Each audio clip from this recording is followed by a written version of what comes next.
Boa tarde a todos. Vamos aqui retomar os trabalhos da quarta Conferência Internacional de Trabalho. Portanto, tenho a honra de este painel. Temos aqui 30 oradores, portanto, vão apresentar as conversas. Portanto, não pretendo aqui muito mais tempo, muito mais introdutórios. Como primeira oradora, a professora Susana Machado, aqui da escola, que, portanto, nos vai apresentar o tema da liberdade religiosa e princípio da igualdade no acesso à solução pública, considerações sobre a jurisprudência mais recente. Portanto, é a palavra. Muito obrigada, Sr. Moderador. Cumprimento os meus colegas desta mesa, cumprimento o Sr. Professor Fábio Veiga, também da organização, e agradeço esta parceria. E dou aqui muito boa tarde a quem nos ouve e nos vê à distância e quem está aqui hoje presente na sala.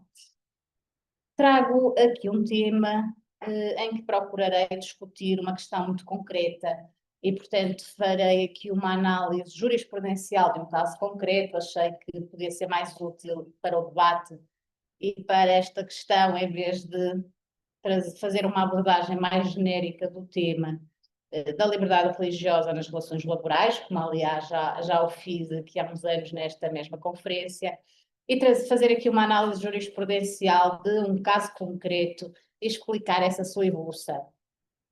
Esta questão que aqui vou então apresentar diz respeito a um conjunto de candidatas, eram 3 candidatas que se candidataram a um concurso para inspetor da autoridade tributária.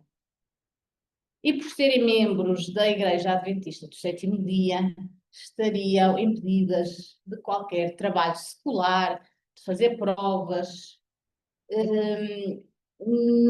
desde o pôr do sol de sexta até ao pôr do sol de sábado. Concorreram para um concurso de inspetor da autoridade tributária e as provas desse concurso foram marcadas para um sábado. Essas trabalhadoras pediram para que a prova fosse marcada para outro dia, já que estariam impedidas por motivos religiosos de fazerem essa prova no sábado, e a autoridade tributária recusou essa sua pretensão. Portanto, em termos muito resumidos, é esta a história que aqui vos vou contar. Em termos de jurisprudência, ia recuar um pouco no tempo e dar-vos conta do primeiro caso nesta matéria que foi decidido pelo Tribunal de Justiça da União Europeia, o caso Vivian Price, que dizia respeito a uma cidadã britânica já nos anos 70, que concorreu a um concurso público organizado pelo Conselho das Comunidades Europeias ao cargo de tradutora, portanto, acesso à carreira como funcionária das instituições europeias. E por ser praticante do judaísmo, pediu que a sua prova não decorresse num dia que coincidia com o dia de uma festa judaica, em que ela estaria proibida pelas suas crenças religiosas também de trabalhar, de escrever, de prestar provas, de viajar inclusivamente naquele dia. Nessa altura, já, portanto, dizia eu, nos anos 70, foi em 75 a marcação da prova, depois o acórdão foi uns anos mais tarde decidido, mas o Tribunal de Justiça da União Europeia negou-lhe provimento, este primeiro caso nesta matéria, negou-lhe provimento referindo que todos os candidatos deviam realizar a prova no mesmo dia para garantir condições de igualdade. E, portanto, a prova até poderia ser agendada para um dia diferente, desde que ela tivesse informado a organização do concurso público desta sua incompatibilidade e, portanto, a prova ser remarcada para outro dia antes de todos os candidatos terem sido informados. Como a organização do evento, a organização das provas só foi informada já depois da marcação das provas, que já não era possível alterar a data.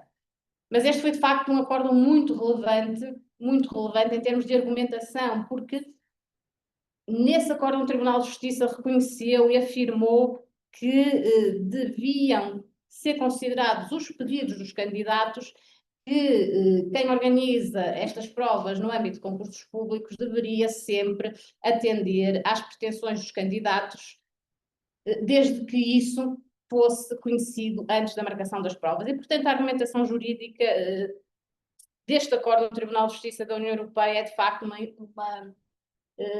foi muito rica para a altura e muito inovadora para a altura, embora tenha negado provimento à candidata para que as provas se realizassem no outro dia. Portanto, isto em termos da primeira decisão nesta matéria. Voltando ao nosso caso, este caso mais recente, que começou em 2023 e que se vem arrastando por várias instâncias, então relativa às nossas candidatas à autoridade tributária em Portugal.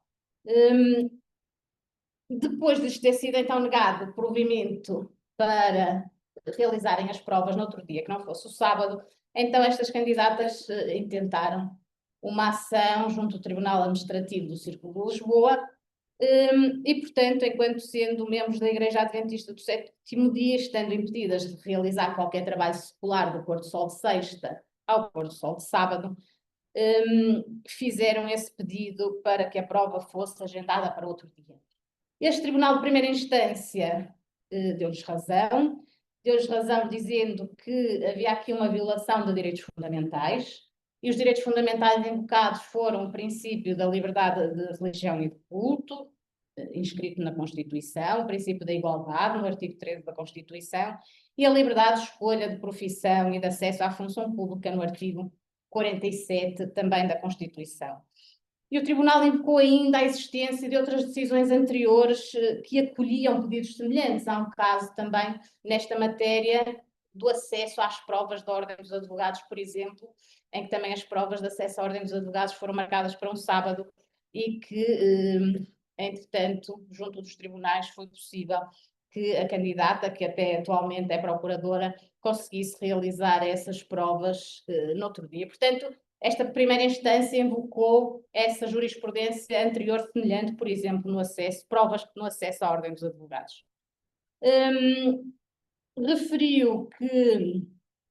Referia à autoridade tributária, isto é que é muito interessante também percebermos a argumentação da autoridade tributária na recusa das provas. Dizia que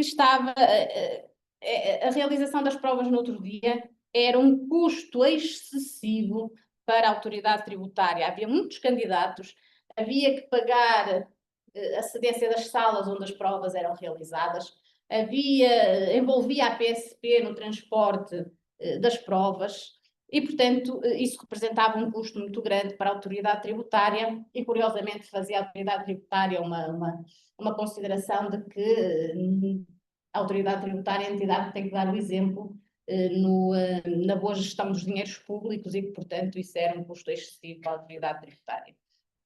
Dizia também que a liberdade religiosa não é um direito absoluto e, portanto, pode sofrer limitações, sendo que tem sido entendido que a liberdade religiosa é um direito absoluto na sua dimensão interna, de cada um ter ou não ter uma crença, embora possa, de facto, sofrer limitações na sua dimensão externa, nessa dimensão de exteriorização das crenças.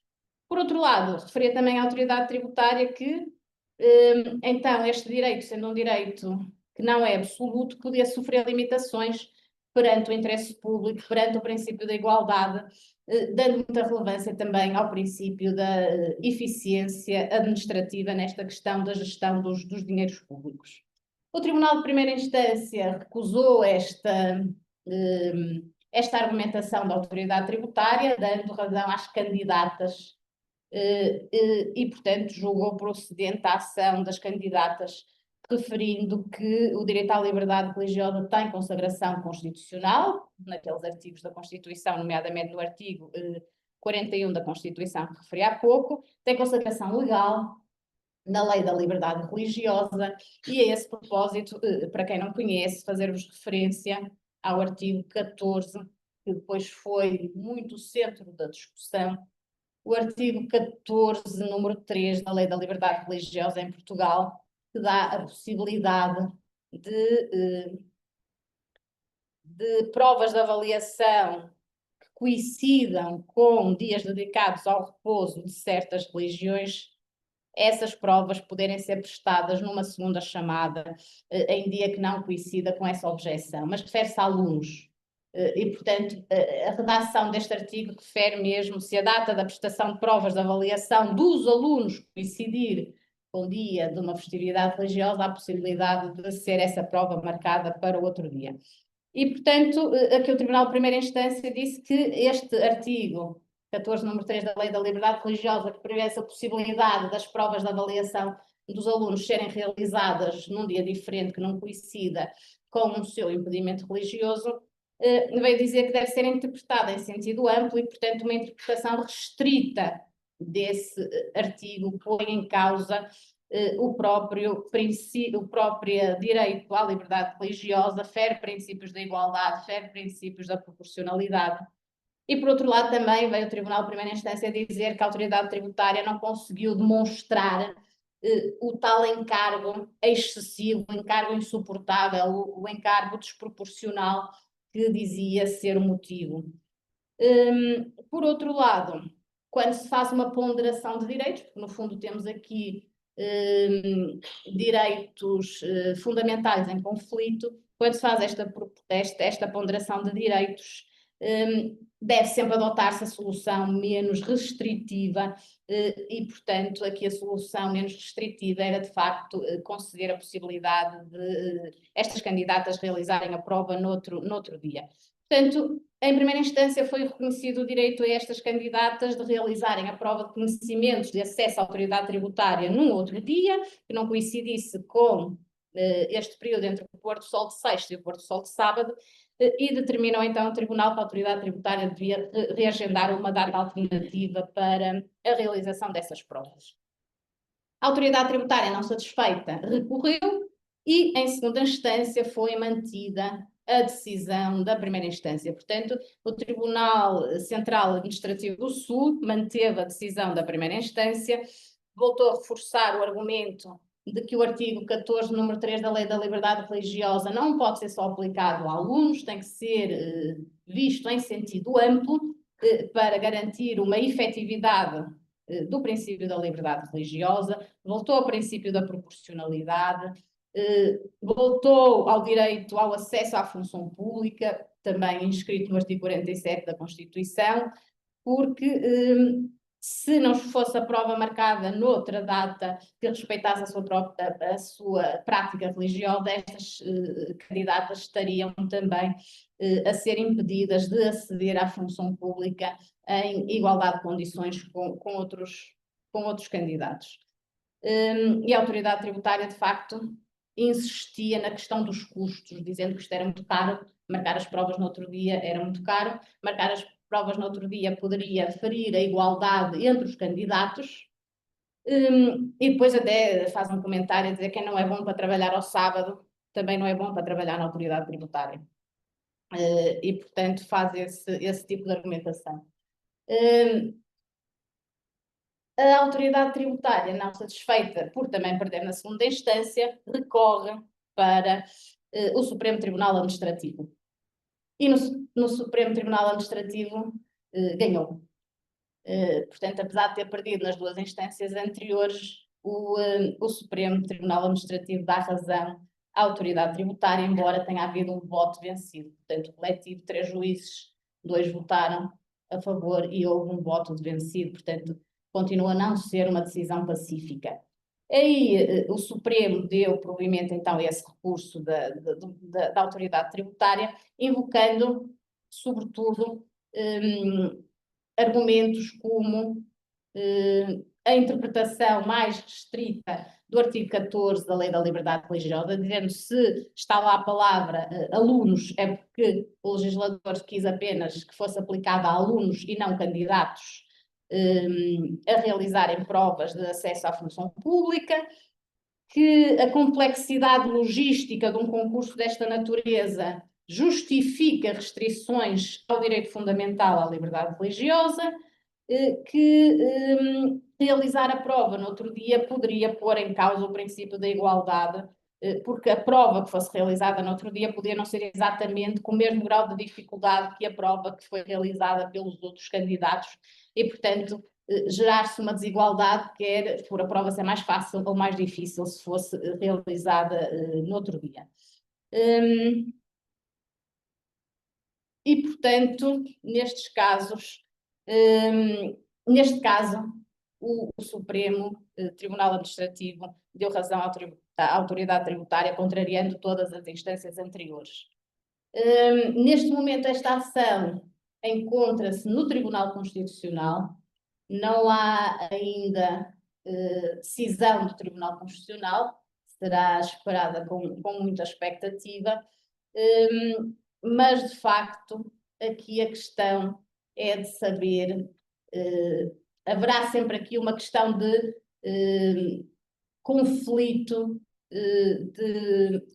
de direitos fundamentais, e aqui a questão será sempre a de como vamos resolver esta questão relativa à ponderação proporcional de bens, e creio que aqui a solução vai ter sempre que passar pela aplicação do princípio da proporcionalidade, tendo em atenção as questões respeitantes estas três dimensões da adequação, da necessidade, da proporcionalidade em sentido estrito, para determinarmos e vermos se ficou ou não demonstrado, efetivamente, se ficaram demonstrados esse tal custo excessivo, porque efetivamente, mesmo em termos de jurisprudência internacional, nesta matéria o que vem sendo afirmado é que as empresas, o Estado, enquanto empregador, têm que proceder a uma acomodação razoável e têm que acomodar estas exigências religiosas dos trabalhadores e dos candidatos ao trabalho também. Só estão dispensados de o fazer se isso de facto representar um custo excessivo. E aqui a questão vai estar em determinar se isso representa ou não um custo excessivo para o Estado português, neste caso representado pela autoridade tributária, em realizar as provas noutros dias. E depois a questão da prova não ser exatamente a mesma e, portanto, isso poder gerar desigualdade entre os candidatos. Há países nesta matéria que já adotaram uma outra solução, como por exemplo aqui Espanha, temos aqui muita gente de Espanha, em que a solução que já foi adotada em matéria de concursos públicos, sempre que há candidatos nestas condições, é de que esses candidatos entram para a prova exatamente à mesma hora dos outros, mas para uma sala à parte, e não começam a prova, mas ficam numa sala, isolados, sem telemóvel, sem computador, e a partir do momento em que podem realizar a prova, portanto no sábado após o pôr do sol, iniciam a prova. E entretanto não tiveram contacto com o exterior, não tiveram contacto com ninguém, e realizam a mesma prova que os outros já realizaram de manhã, por exemplo, mas como ficaram sozinhos fechados numa sala, não tiveram acesso à prova e realizam essa mesma prova, só que após o pôr do sol. E, portanto, dessa forma garante-se que estes candidatos não sintam que incumpriram os seus deveres do foro religioso e, por outro lado, realizam exatamente a mesma prova e não há essa questão da garantia da igualdade entre essas provas. Aguardamos então por essa decisão do Tribunal Constitucional para vermos qual vai ser o caminho a seguir, mas tendo em conta a jurisprudência anterior do Tribunal Constitucional, que faz uma interpretação bastante extensiva daqui do artigo 14 da Lei da Liberdade Religiosa, e, portanto, não restringe a sua aplicação. O Tribunal Constitucional vem dizendo que este artigo 14 da Lei da Liberdade Religiosa tem que ser sempre lido em sentido amplo para garantir uma efetividade da aplicação do princípio da liberdade religiosa e, portanto, espera-se que volte aqui a dar razão às candidatas a decisão que venha a ser proferida pelo Tribunal Constitucional. Darei notícias disso em breve, se quiserem, assim que tenhamos conhecimento dessa decisão. Poderemos depois discutir o tema, se assim entenderem. Muito obrigada. Muito obrigado pela comunicação da Ana. Portanto, vamos, se nos gostar, depois ter no final das comunicações, que depois fazemos aqui um período de debate. Portanto, irão também colocar as questões que entenderem agora, Susana, sobre esta questão dos conflitos do ponto de vista constitucional.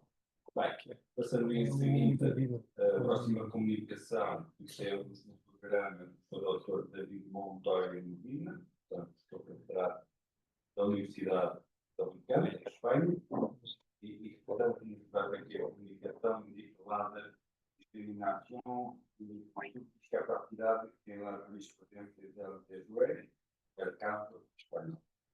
Portanto, tem... ¿No te ponen aquí o es que ahí no tiene problema? ¿Y cómo la un poquito, sí?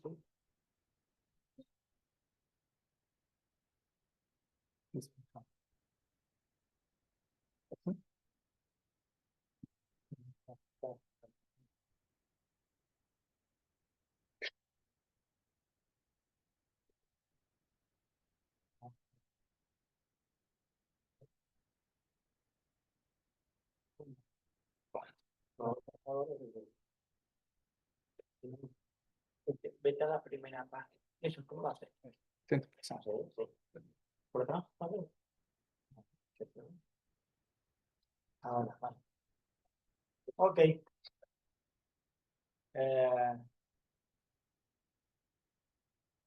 Muito obrigado, profesor Ferreira. Perdone que no falo portugués, pero me gusta mucho la lengua portuguesa y prometo, llevo tiempo con esa promesa, hacer un esfuerzo de aprenderla y para poder compartirla y no solo compartir estrechos lazos de amistad, que es lo que me une con Iberojur y con la gente que me rodea ahora mismo. Muchas gracias, profesor Fabio Veiga, por esta invitación. Un placer, un honor, una alegría reencontrarse con usted. Es también para mí pues un honor compartir mesa con mi querida colega Susana Sousa y también con Camila Benvínguez, con la que de alguna forma hemos podido online, pero estar en contacto. Bueno, el tema... Celebro especialmente que la Escuela Superior de Tecnología hoy se haya convertido en una Escuela Superior de Derecho, y especialmente de Derecho del Trabajo, y que para Iberojur pues tenga ese papel tan relevante en la actividad en las actividades académicas que organiza el Derecho del Trabajo, además señalando que su presidente, su director, el profesor Fabio Veiga, es mercantilista, ¿no? Lo cual pues dice mucho a favor de su sensibilidad social y honra pues, que reconozca la importancia nuclear del ordenamiento laboral en el conjunto del ordenamiento jurídico. Entonces, como los temas que se han tratado aquí, pues temas nucleares, el tema que voy a abordar es un tema clásico, pero también nuclear y permanentemente de moda, que es el tema de la discriminación por discapacidad. Concretamente, yo quisiera mostrarles cómo ha incidido en el ordenamiento jurídico español la doctrina del Tribunal de Justicia de la Unión Europea, aplicando la Directiva 2078 sobre igualdad de trato en el empleo y en la ocupación en materia de discriminación por discapacidad en el empleo. Y para ello, pues voy a tomar como referencia concretamente 4 importantes pronunciamientos del Tribunal de Justicia de la Unión Europea, que por cierto precisamente se generaron en España. Siempre decimos que los jueces españoles dan mucho trabajo y los tribunales al Tribunal de Justicia de la Unión Europea, que no nos tienen mucho cariño porque les hacemos trabajar mucho.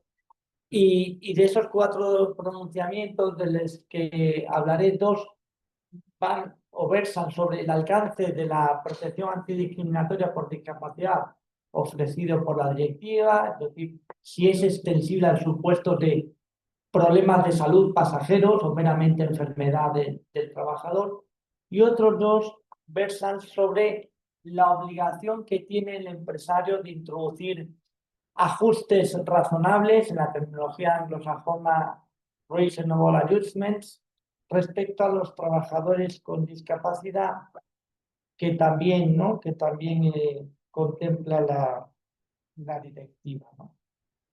Entonces, empezando con el primero de los ámbitos temáticos, les lanzo ahí una cuestión, y ¿merecen la protección antidiscriminatoria por discapacidad que ofrece la directiva los supuestos de incapacidad temporal para el trabajo por razones de salud, o abreviando los supuestos de mera enfermedad o mera dolencia temporal del trabajador? Sobre estas 2 importantes cuestiones prejudiciales, una, 2 importantes sentencias a partir de 2 cuestiones prejudiciales planteadas en España. Una hace ya tiempo, en ahí pone 2005, es en el 2006, el asunto Chacón Navas, y otro en el 2015, el asunto Mohamed Tawhidi. Les hago una referencia a ambos asuntos. Miren, el primer asunto, en el 2006, la sentencia Chacón Navas, se trataba de una trabajadora que trabajaba en una empresa de restauración colectiva, la típica pues empresa que hace comidas para empresas, para colegios, para instituciones, que, bueno, un buen día se puso enferma, tuvo un problema de salud, no consta qué tipo de problema, fue un problema de salud, y se ausentó del trabajo, y cuando llevaba más o menos 7 meses fuera, la empresa prescindió de sus servicios, la despidió claramente sin alegar causa alguna que lo justificara. Naturalmente, la empresa impugnó judicialmente el despido, esto era en Madrid, ante un juzgado de lo social de Madrid, y el juzgado social de Madrid, como la trabajadora alegó discriminación, planteó la siguiente cuestión al Tribunal de Luxemburgo. Vulnera o entra dentro del ámbito de la protección antidiscriminatoria por discapacidad que regula la directiva un supuesto como este, una trabajadora con un problema de salud pasajero, temporal, es despedida sin causa. Pues bien, siempre, he comentado además con mi compañera, mi compañera de departamento, y por cierto compañera de viaje, feliz compañera de viaje, la persona Viqueira, que el Tribunal de Justicia de la Unión Europea siempre verá que sus sentencias son muy ambiguas y permiten defender una cosa y al mismo tiempo lo contrario, ¿no? Pero en este caso fue muy, muy rotunda, ¿no? Y dijo, pues no, oiga usted, la directiva protege los supuestos de discapacidad. Y aquí hablamos de una persona con un problema de salud temporal. Esto no es discapacidad, con lo cual aquí no hay ningún problema de discriminación por discapacidad, ¿no? Pues bien, este criterio ponga impacto en jurisprudencia española, ha tenido un impacto muy sonado en la jurisprudencia española, que desde hace muchos años, cuando un trabajador invoca discriminación cuando es objeto normalmente despido por razón de enfermedad, pues tanto el Tribunal Supremo como el Tribunal Constitucional han dicho, oiga, no, esto es enfermedad, y enfermedad o un problema de salud temporal no es un factor de discriminación. Ahora bien, debo adelantar que esto ha cambiado. desde el año 2022, porque en el 2022 se aprobó una importante ley que ONU reconoció en España como elemento de discriminación, como factor de discriminación junto al sexo, religión, edad, etcétera, la enfermedad. Luego ahondaré en ello. La otra sentencia, la sentencia del señor que tienen allí, un trabajador en Barcelona de un restaurante de un hotel, un señor joven de origen árabe, de origen marroquí, Mohamed Dawidi, por eso así se llama la sentencia, que, bueno, trabaja en el restaurante, el típico accidente de restaurante, que se resbala y ¡pum! Y siento ser tan onomatopéyico por lo del ¡pum! Pero bueno, se rompió el codo y inició una incapacidad temporal. Bueno, a las 2 semanas de esta lesión, el jefe de cocina le llamó, le dijo: oye, Mohamed, ¿cómo estás? ¿Vas a volver pronto? Te echamos de menos. Y dijo: no estoy muy bien, yo creo que no sé. No. ¿Qué pasó? Que al poco tiempo de esa entrevista, la empresa le despidió alegando falta de rendimiento. Y le despidió. Pues bien, Mohamed Dawidi, bien asesorado, impugnó el despido alegando discriminación ante un juzgador social de Barcelona, y el juzgador social de Barcelona dijo: bueno, planteó cuestión perjudicial. El mismo problema que Chacón Navas. Es aplicable la directiva, la protección por discapacidad en este caso, brindada por la directiva. Y aquí es curioso porque la sentencia de Dawidi del TJUE en 2016 se apartó totalmente del criterio de la sentencia Chacón Navas. ¿Por qué? Porque ya entonces había entrado en vigor, le sonará, la famosa Convención ONU de Derechos de Personas con Discapacidad, en 2006, ratificada por la Unión Europea en 2010, y por tanto tenía que ser aplicada por el Tribunal de Justicia. Pues bien, la Convención de la ONU acoge un concepto de discapacidad que a mí me gusta calificar como funcional, porque cataloga a personas con discapacidad aquella que reúne los 3 elementos que tienen ahí. Cualquier persona con una limitación derivada de dolencias físicas o mentales, que esa limitación sea duradera o a largo plazo, y tercero, que impida la participación en la vida profesional de esa persona en igualdad de condiciones que el resto. Pues bien, está claro que en este asunto el trabajador Dawidi reunía la primera y la tercera, es decir, tenía una limitación debido a esa lesión en el brazo, y le impediría participar en la vida profesional en igualdad de condiciones que cualquier otra persona. Pero esa limitación es duradera o no a largo plazo. Ahí depende que se pueda apreciar discriminación por discapacidad o no. Pues hombre, el Tribunal de Justicia de la Unión Europea dijo, usted, eso yo no lo puedo resolver. Eso lo tiene que decir el juez catalán, el juez de Barcelona, porque es una cuestión puramente fáctica. Ahora bien, yo le voy a dar 3 pistas para que usted pueda resolver. Y las 3 pistas son: primero, señor juez, que el trabajador se encuentre en incapacidad temporal no impide que se pueda considerar que esa dolencia es a largo plazo o duradera. 2, para poder apreciar discriminación, ese carácter duradero debe ser apreciado en el momento en que se adopta la decisión discriminatoria. Es decir, cuando se lleva a cabo el despido, tiene que de alguna forma constar de forma objetiva que va a ser una limitación duradera. Y 3, un indicio del carácter duradero es que esa incapacidad no presente una perspectiva bien definida en cuanto a su finalización a corto plazo. Dicho de otra manera, que no esté claro que el trabajador pueda volver en un plazo más o menos breve al su puesto.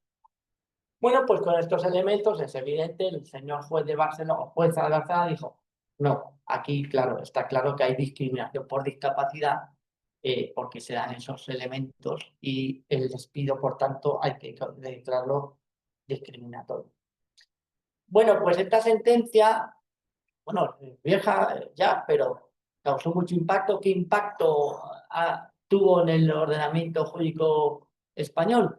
Pues bueno, la jurisprudencia española no cambió mucho en cuanto a si calificar o no como discriminatorio los despidos durante enfermedad del trabajador, porque si bien lo miran ustedes, por eso les pongo ahí un pececito, los requisitos del Tribunal de Justicia de la Unión Europea para apreciar discriminación por discapacidad, para asimilar enfermedad y discapacidad, son muy escurridizos, ¿no?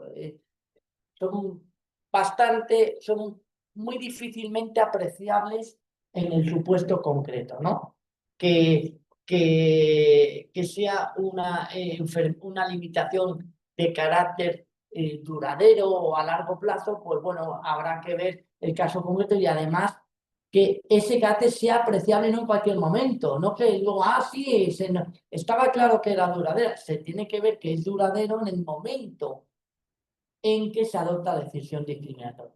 Total, que con esos elementos, en España, multitud de sentencias del Tribunal Supremo en esta materia no han podido apreciar discriminación por discapacidad, asimilando enfermedad de discapacidad, pues con las circunstancias concurrentes aplicando esa doctrina de la Unión Europea, pues no había forma de ver con nitidez una asimilación de la enfermedad o la alteración de salud a la discapacidad. ¿Qué pasó? Pues que en ese contexto el legislador español juzgó razonable proteger en estos supuestos al trabajador con problemas temporales de salud y aprobó una ley, la Ley 15/2022 integral para la igualdad de trato, que, entre otras cosas, estatuye en la ley la enfermedad o la condición de salud como factores de discriminación, al mismo nivel que discapacidad, edad, sexo, religión. Ojo que si echamos mano a otros países de la Unión Europea, en pocos, posiblemente España sea el único, donde la enfermedad o la condición de salud es factor de discriminación. Ese cambio fue muy importante, desde luego, porque supuso, por una parte, una ruptura con la doctrina jurisprudencial española clásica, y segundo, porque digamos que ya da igual en los supuestos de despido o cualquier decisión desfavorable con respecto a un trabajador con problemas de salud, da igual si la enfermedad, el problema de salud es corto, es largo, es leve, es grave, para apreciar discriminación. Dicho de forma más directa, podría apreciarse discriminación ante un supuesto de trabajador que es objeto de una decisión injustificada, por ejemplo, despido, y tiene un ataque temporal de ansiedad. Eso se puede superar en una semana o menos, tal vez, ¿no? Pues podría apreciarse una discriminación. Siguiente gran cuestión. El tema de la introducción de ajustes razonables en el puesto de trabajo para mantener el empleo de los trabajadores con discapacidad. ¿Hasta qué punto esa obligación puede limitar la facultad empresarial de despedir? Pues hay dos asuntos interesantes sobre este tema, también cuestiones prejudiciales planteadas en España, la sentencia Nobel Plastics en 2018 y la sentencia Cana Negreta del 2024. Les cuento de la forma más resumida posible. La sentencia Nobel Plastics, con ese nombre ya se puede imaginar, es el nombre comercial de la empresa. Una empresa en Barcelona que fabrica tubos de plástico y se trataba la protagonista, una trabajadora que manipulaba tubos de plástico de cierto tamaño. Y entonces, bueno, esta trabajadora también, curioso, en sus ratos libres jugaba deportes de raqueta, pádel, tenis, y entre el trabajo que desempeñaba moviendo siempre los brazos durante horas sostenidas y sus aficiones deportivas, pues se le produjo una lesión en el codo, una epicondilitis, que coloquialmente en España se llama el codo de tenista, ¿no? Entonces empezó un periodo de baja por incapacidad temporal y cuando acabó volvió al trabajo y la empresa dijo, bueno, tranquila, ahora vas a manipular tubos pequeñitos. No tubos grandes, como tienes una lesión, tubos pequeños y así podrás compatibilizar tu problema de salud con el trabajo. ¿Qué pasó? Que por ese periodo, es verdad, claro, o sea, muchas veces para estas empresas, para muchos clientes, salía mucho más rentable comprar tubos de plástico de China, que son mucho más baratos. Y entonces la empresa atravesó inesperados reveses económicos, dijo, voy a reducir plantilla en la planta de montaje de tubos y vamos a despedir trabajadores, ¿no? ¿Y cómo elegimos a quienes despedimos? Bueno, pues vamos a aplicar 3 criterios totalmente objetivos. Aquellos trabajadores que tengan una productividad media inferior al resto, que tengan una menor polivalencia funcional, es decir, que no sean tan aptos como otros para cambiar de puesto de trabajo, y que tengan un mayor índice de absentismo. Bueno, pues qué casualidad que la protagonista, todos los cumplen. Entonces, la protagonista fue objeto de despido junto con otros 9 trabajadores por estos motivos. La trabajadora impugnó el despido alegando discriminación por discapacidad. Y el juzgado social de Barcelona pues pregunta, oiga, al TJUE, ¿esto puede representar una posible discriminación indirecta? Es decir, los criterios elegidos aparentemente objetivos pueden suponer una discriminación indirecta por discapacidad, porque, claro, perjudican más a una persona que está discapacitada que a cualquier otra. Una persona con discapacidad tiene una productividad media inferior, tiene menos polivalencia, tiene mayor inteligencia. Y claro, por eso lo pongo ahí hasta en inglés. Yes, el TJUE dijo sí, rotundamente. Ahora bien, el TJUE dijo, ojo, que el artículo 5 de la directiva obliga a introducir ajustes razonables en el puesto, reasonable adjustments, salvo que representen una carga excesiva para el empleador. En la terminología anglosajona, una undue burden, ¿no? Y entonces, bueno, total, que aquí lo que hay que ver es si se ha introducido un ajuste razonable o no. Y bueno, pero claro, ¿esto quién lo puede decir el juez? No, esto lo tiene que decir el juez de Barcelona y ve el caso concreto. Y el juez de Barcelona, ¿qué dijo? Pues que no, que el ajuste no era razonable porque ya había un informe de la Inspección de Trabajo, incluso había un acta de infracción que consideraba una infracción de la normativa de prevención de riesgos laborales, no ajustar adecuadamente el puesto de trabajo de esta trabajadora, porque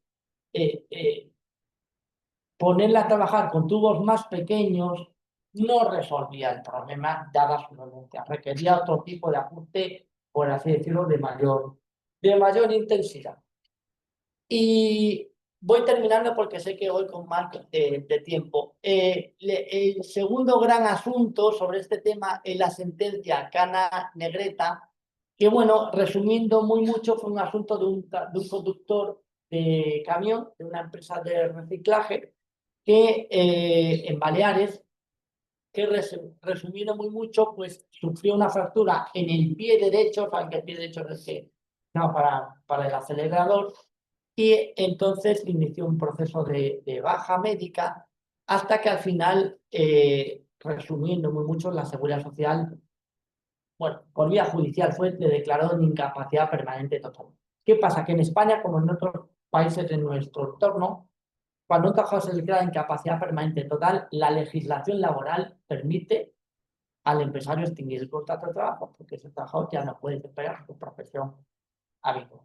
Pero, aunque la legislación laboral española venía diciendo eso, y lo viene diciendo desde hace, pues, 40 años, el trabajador impugnó el despido y dijo, oiga, no se tendría que haberme dado la oportunidad de que se me ajustara razonablemente el puesto de trabajo. Y el órgano judicial de Baleares que evaluó esta cuestión lo planteó al Tribunal de Justicia de la Unión Europea en este asunto Cana Negreta, y el Tribunal de Justicia de la Unión Europea resolvió en este caso también con total rotundidad, tirando las orejas al legislador español, diciendo, sí, la normativa española es claramente contraria a la obligación empresarial de introducir ajustes razonables, claro que le suponga una carga excesiva al empresario, porque permite extinguir el contrato del trabajador cuando éste ha sido declarado en incapacidad permanente. Y esto ha sido así hasta el punto de que hace 2 semanas y unos pocos días entró en vigor una nueva disposición legal en España que ha reformado la ley del Estatuto de los Trabajadores, condicionando la extinción del contrato de trabajo en el supuesto de incapacidad permanente del trabajador a que la empresa intente introducir ajustes razonables o al menos acredite que esto le supone una carga excesiva. Conclusión. Llevo 3 minutos y 50 segundos. Ya voy terminando. Conclusión. Primero, esa famosa doctrina del Tribunal de Justicia de la Unión Europea que equipara enfermedad y discapacidad en determinados supuestos y que posiblemente siga siendo muy útil en otros países de nuestro entorno, no sé si en Portugal cómo está el asunto, en España ha perdido toda operatividad, toda utilidad porque la ley dice que la enfermedad es factor de discriminación. 2. En cuanto a la obligación empresarial de introducir ajustes razonables, la doctrina del Tribunal de Justicia de la Unión Europea ha supuesto al final una mejora del derecho español desde el punto de vista de la estabilidad en el empleo de los trabajadores con discapacidad. Ahora bien, como pasa muchas veces, ¿no? En las casas que arreglamos una cosa pero luego se rompe otra, ¿no? O con los coches viejos. Va a plantear nuevos problemas porque los conceptos de ajuste razonable, carga excesiva, son conceptos escurridizos, conceptos jurídicos indeterminados que van a plantear, que tienen que ser interpretados por el juez nacional y que van a plantear muchísima litigiosidad para gusto de los que nos dedicamos a este noble oficio, ¿no? Bueno, por mi parte eso es todo. Muy obrigado. Obrigado.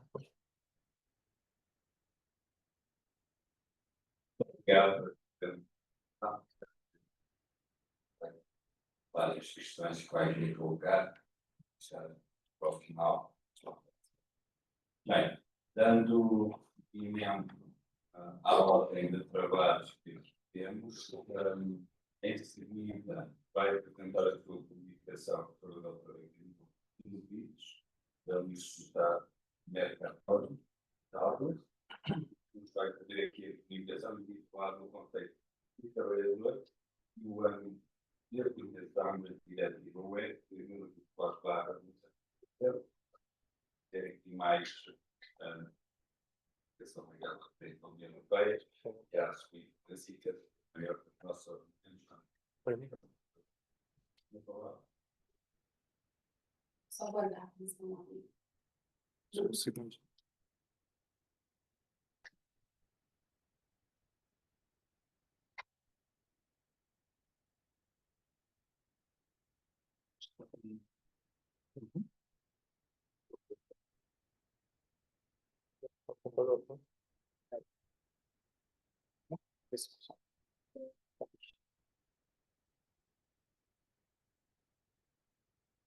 Obrigada, professor Rui. Para mim é um grande prazer participar desse evento presencialmente.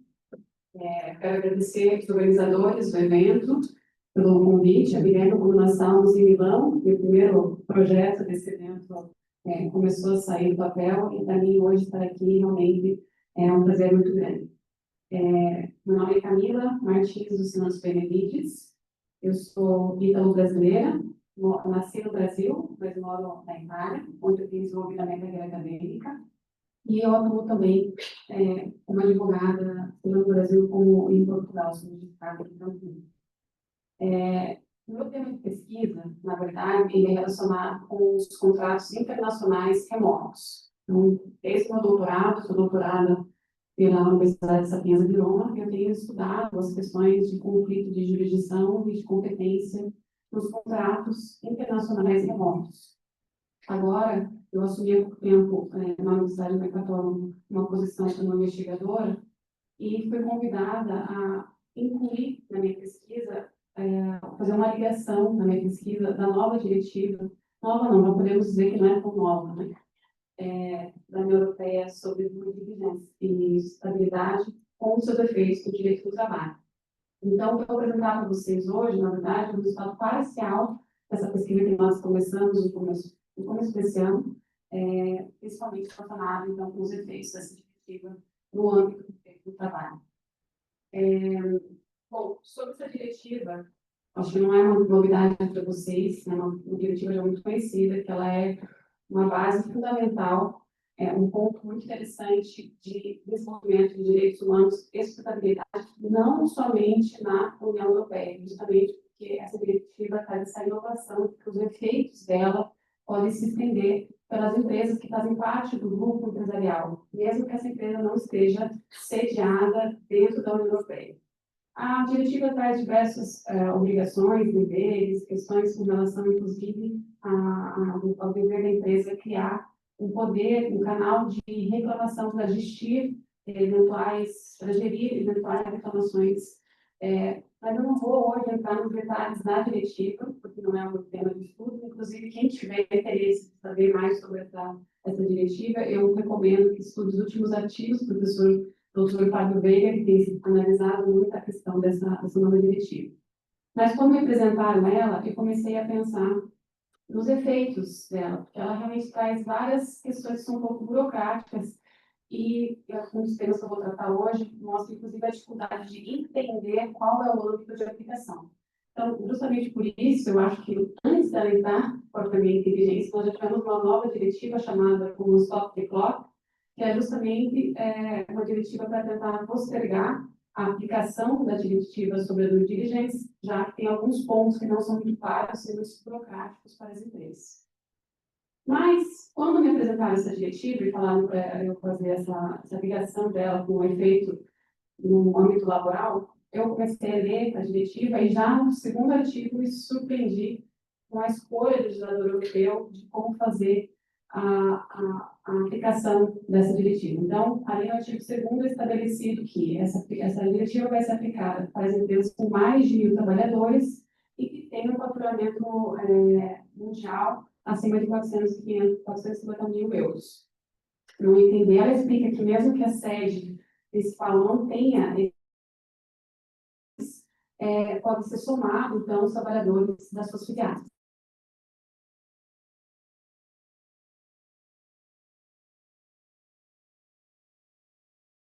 A diretiva está falando? Ela está falando de empregados que têm uma relação de subordinação, ela está falando de empregados que são temporários, ela está incluindo os empregados que têm uma relação atípica de contrato. Quais são esses trabalhadores? Até porque também estamos falando que essa diretiva não se aplica somente às empresas com sede na União Europeia.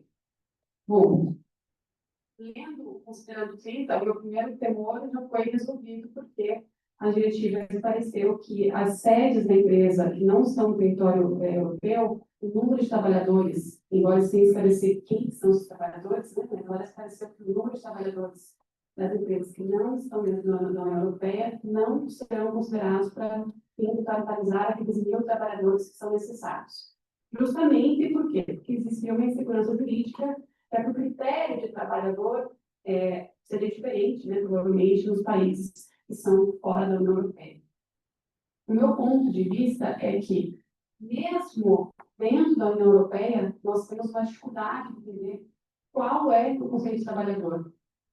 Por exemplo, na Itália, nós temos o trabalhador subordinado, nós temos o trabalhador autônomo, e nós temos na lei um tipo de trabalhador autônomo que é considerado para-subordinado, que tem efeitos jurídicos como se fosse, entre aspas, também um trabalhador subordinado. Vai ter lá direito à licença maternidade, vai ter recolhimentos previdenciários.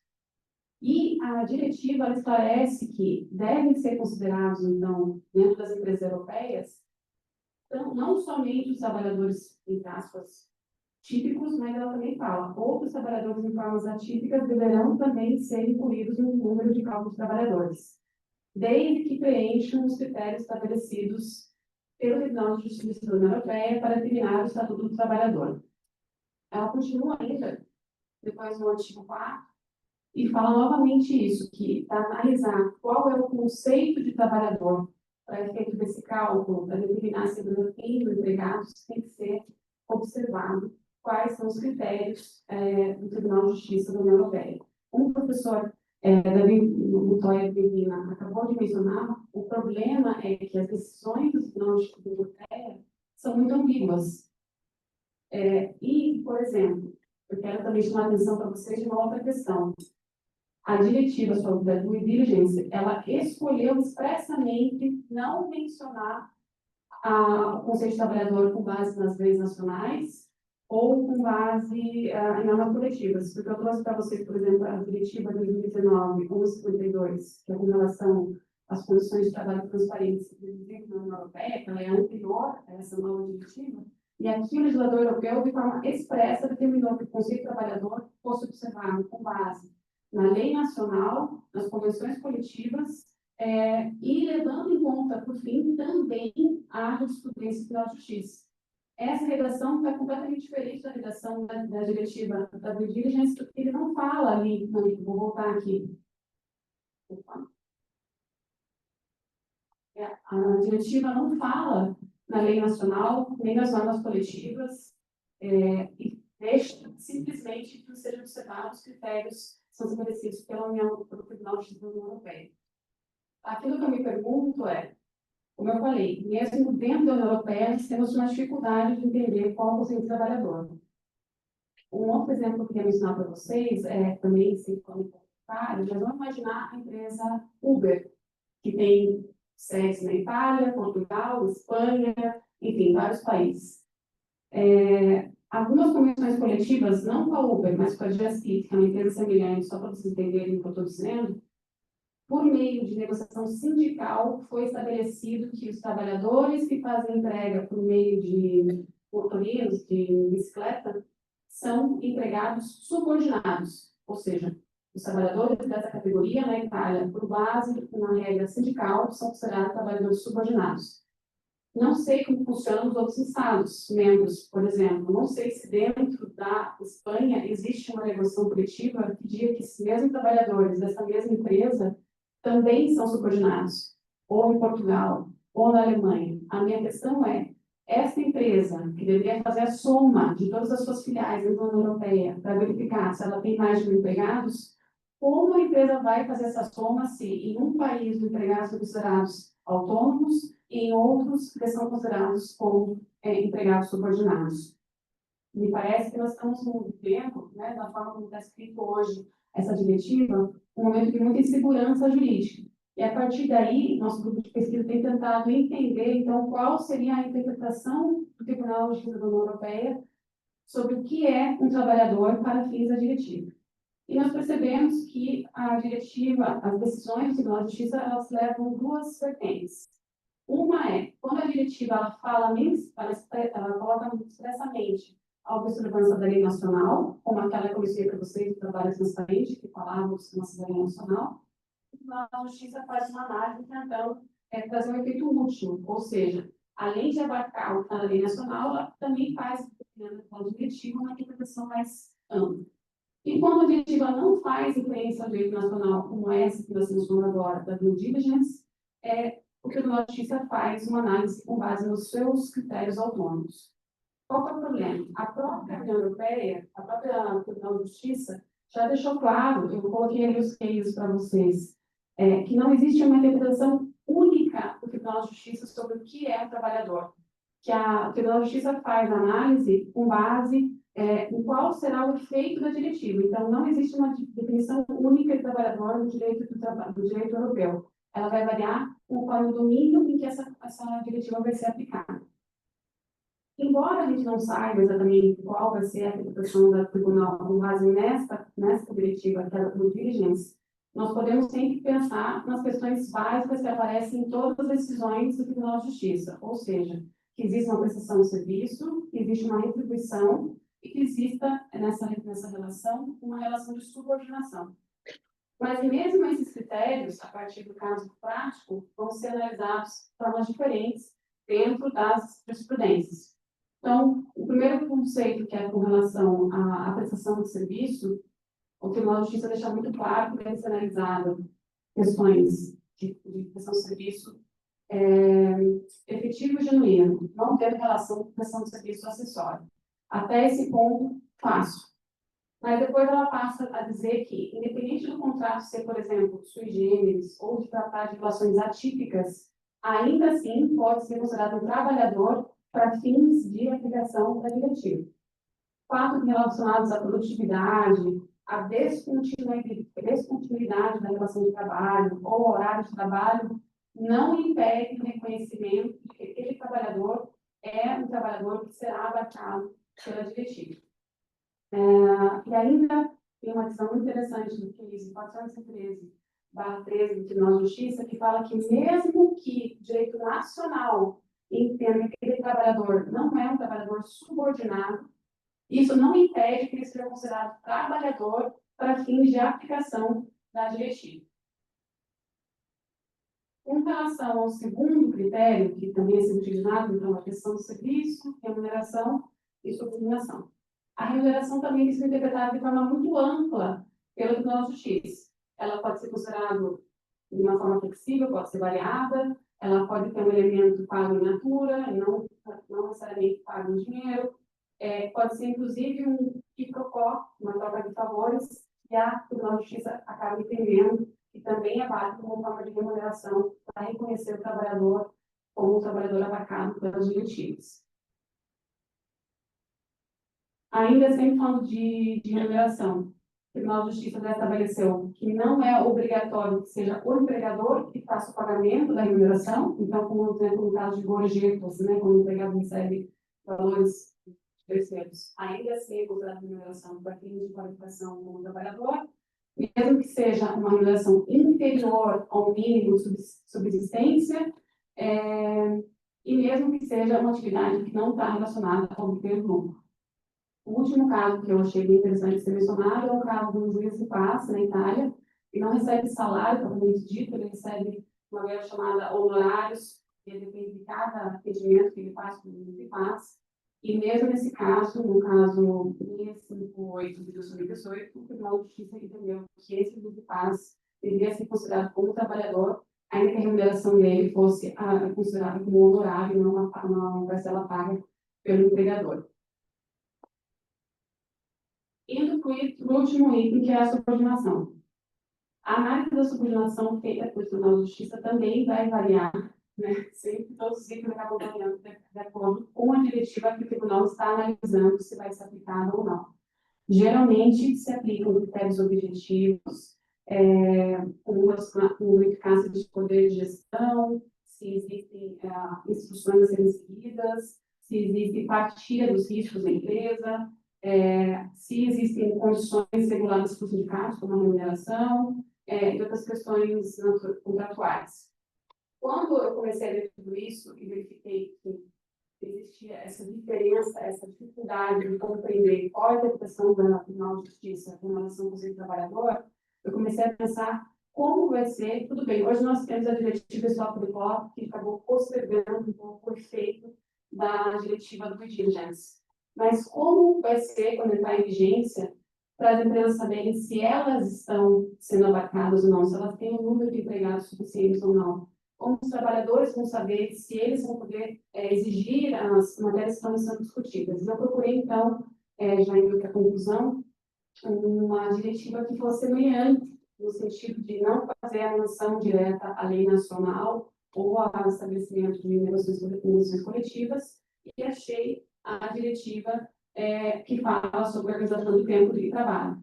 Nessa diretiva, também o Parlamento Europeu optou por não fazer não incluía o conceito de trabalhador que estaria abarcado por essa diretiva.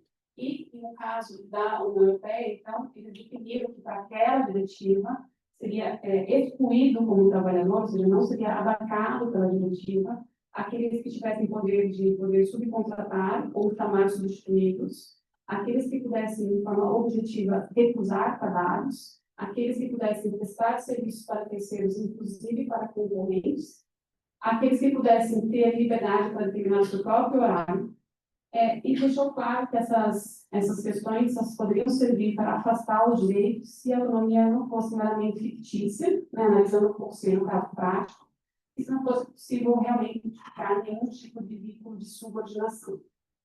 Tudo que eu queria trazer para vocês hoje era, na verdade, a minha preocupação, como vai ser realmente o âmbito de aplicação dessa diretiva, como as empresas vão poder saber se elas estão ou não abarcadas por ela. Eu espero que até a entrada em vigência, a partir dessa nova diretiva do Stop on the Clock, seja feita algum tipo de norma, algum tipo de modificação do texto da diretiva, ou inclusive até vezes até uma nova, que tragam critérios mais claros, objetivos, para que ambas as partes possam saber de forma clara quem está sendo abarcado ou não, quem vai poder fazer e postular os direitos que estão no diretivo.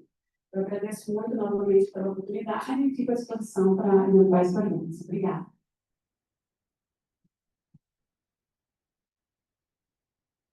Terminamos as votações deste painel, portanto, vamos pedir para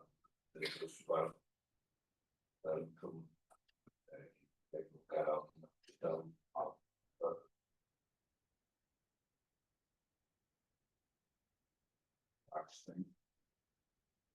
Queria perguntar ao professor, porque você quando tú estás involucrado en los temas de España, voy a preguntar desde la perspectiva del Tribunal de Justicia, porque también analizó Camila un poco el tema del Tribunal de Justicia, ¿no? Y las decisiones que toman desde los tribunales nacionales. Y cuando tú has criticado un poco que España no está tan coordinada, y la sentencia simple de la justicia van a modelar, no sé si es la palabra correcta, el derecho español muchas veces, ¿no? Y Sí, ¿por qué piensas eso? ¿Crees que España está regulando en conformidad con el derecho europeo? ¿O el Tribunal de Justicia tiene interpretaciones muy diferentes del Tribunal español? no, buena pregunta. No, yo creo que la explicación es muy sencilla, que como pasa pues en muchos países de la Unión Europea, pues ya son muchos años, ¿no? Desde que se aprobó la Constitución del 78. Entonces, en muchos aspectos, incluso nuestra legislación laboral es antigua, ¿no? Entonces, muchas reformas vienen propiciadas a golpe de sentencia del Tribunal de Justicia de la Unión Europea, porque, bueno, por razones también muchas veces de inestabilidad. De inestabilidad política, bueno, no de coyuntura política, pues el legislador, o de otra forma, pues nuestro gobierno está preocupado en otras cuestiones que adelantarse en la mejora del ordenamiento jurídico. Entonces, pues como pasa muchas veces con las personas, solo vamos a ver al médico cuando nos duele algo, ¿no? Y esto es lo que, por lo menos, lo que venimos viviendo, ¿no? En España hace ya un tiempo, que en muchas reformas vienen propiciadas por sentencias del Tribunal de Justicia de la Unión Europea. Y aunque es verdad que algún compañero, a un colega, un autor, pues haya comentado de una perspectiva crítica que nuestras normas nos adaptan al derecho de la Unión, pues hasta que el Tribunal de Justicia de la Unión Europea no nos pone entre las paredes de la pared, no se lleva a cabo esa reforma necesaria, ¿no? Y así funcionamos. Es decir, el legislador reacciona y cambia las normas cuando le cuando aprietan las tuercas desde el Tribunal de Luxemburgo. También, ¿verdad? Lo que quiero significar es que en España llevamos, o sea, vemos y de forma muy vívida, por lo menos yo, la mejora y la evolución. Yo soy un europeísta convencido, yo no quiero mucho de aquí, la evolución a mejor de nuestro ordenamiento jurídico gracias a las decisiones que se van dictando desde Europa, pues a las ambigüedades del Tribunal de Justicia de la Unión. No sé si ya he resuelto tu pregunta. Salvatore, João. Ora, ainda bem, muito boa tarde a todos e a todas, João França Xavier. Neste caso aqui, manifestar o meu respeito sobre o Sr. Presidente da Mesa e sem prescindir da excelência da própria mesa que eu irei presidir, notar aqui o meu conhecimento. Vocês que estão na mesa estão bem rodeado e a acompanhar também estes constantes, com muito interesse. Neste caso aqui, dizer à Susana que é fantástico sempre ouvi-la, sempre aprender coisas sobre jurisprudência, algumas coisas que já fui esquecendo e é sempre bom representar a jurisprudência de há pouco tempo, nomeadamente nestas matérias de direito laboral, onde eu acho que os tribunais superiores têm vindo a decidir mais rápido que antigamente, mas mesmo assim já se viu demorando ainda um bocadinho, como é a tradição. O professor David Pompeia dizer que veio muito bem que ustedes en la universidad, en particular en España, que den mucho trabajo y buen trabajo al Tribunal Superior de Europa, porque para eso están. Hay que cazar las conciencias y votar lo mejor que tienen ellos, porque tienen los expertos en esta materia y hay que no olvidar que estamos todos involucrados en un sistema europeo de protección del derecho laboral, derechos fundamentales, constitucionales y de derechos humanos. Entonces, nada más. Así, discriminando en razón de edad, en este caso, Camila Benedictes, que es bem-vinda desde Itália. A pergunta é perniciosa, tem a ver com uma apresentação nacional, mundializante até. A pergunta que eu fazia é, em relação aos seus estudos, direito laboral, doutorais na Europa, e a sua formação já com a investigação de especialista, que é com a advocacia brasileira, e dentro do direito brasileiro, em relação às novas tecnologias, aos novos contratos de trabalho no futuro, falámos aqui hoje nas sessões iniciais, está mais evoluído ou mais negativo, ou está a reboque da situação americana, um bocadinho ambígua e liberalizante. Ou ao contrário, estamos a fazer referência e o Tribunal Europeu está, efetivamente, embora tardiamente, como o Susana apontou, está a dar decisões que estão a dar cartas e que estão a ser utilizadas também pela jurisprudência brasileira, nomeadamente na sua matéria de especialidade. Muito obrigado a todos e os meus parabéns. Também. Obrigada pela pergunta, professor João Xavier. É sempre um prazer também participar dos eventos em que podemos contar com a sua presença. Infelizmente, com relação ao Brasil, o que eu posso dizer é que desde 2017, quando nós tivemos a nossa reforma trabalhista, o Brasil tem criado leis com um intuito mais liberal.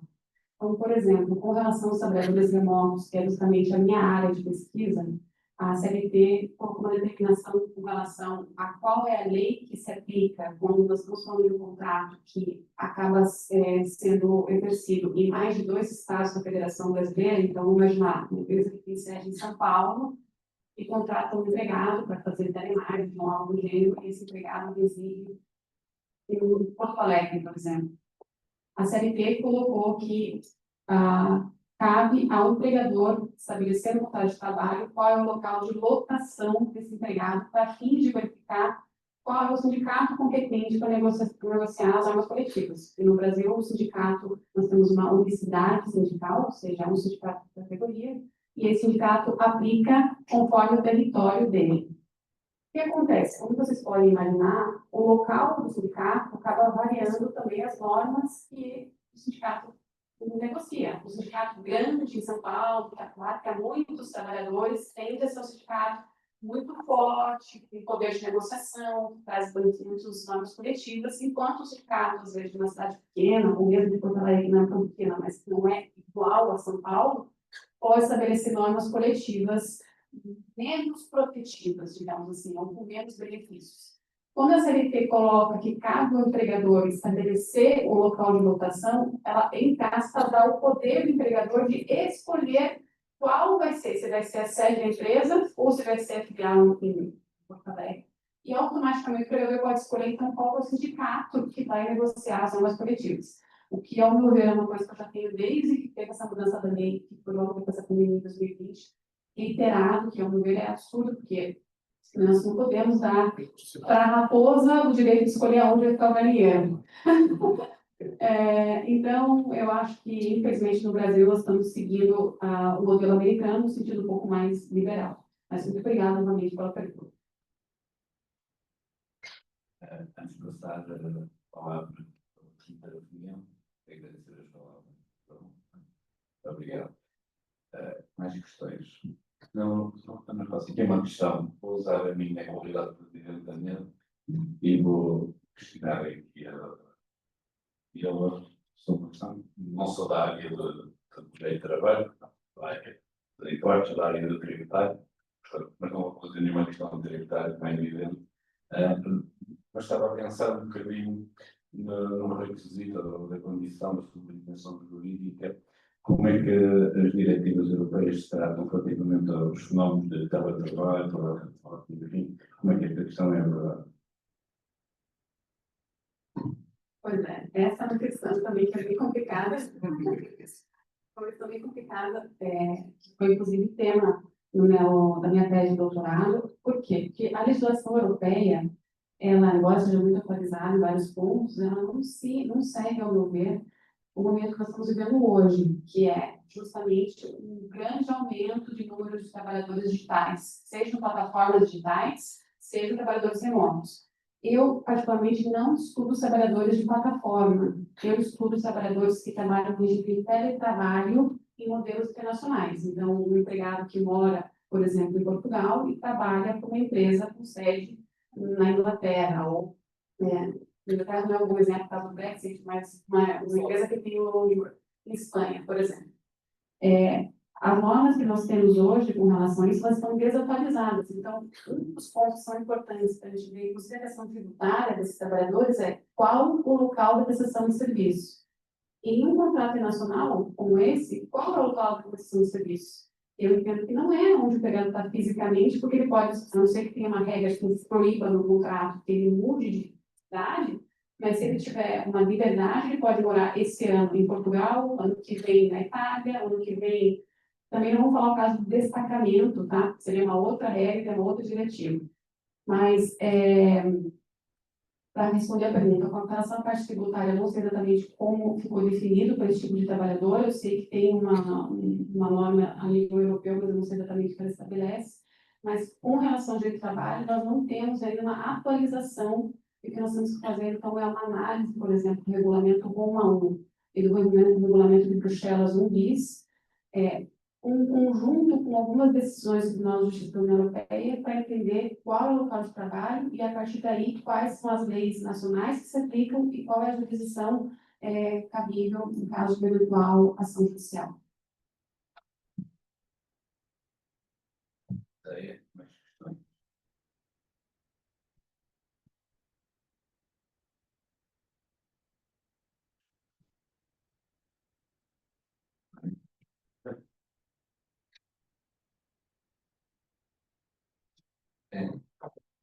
Bem, não tem mais questões. Vamos encerrar aqui este painel, fechar a gravação.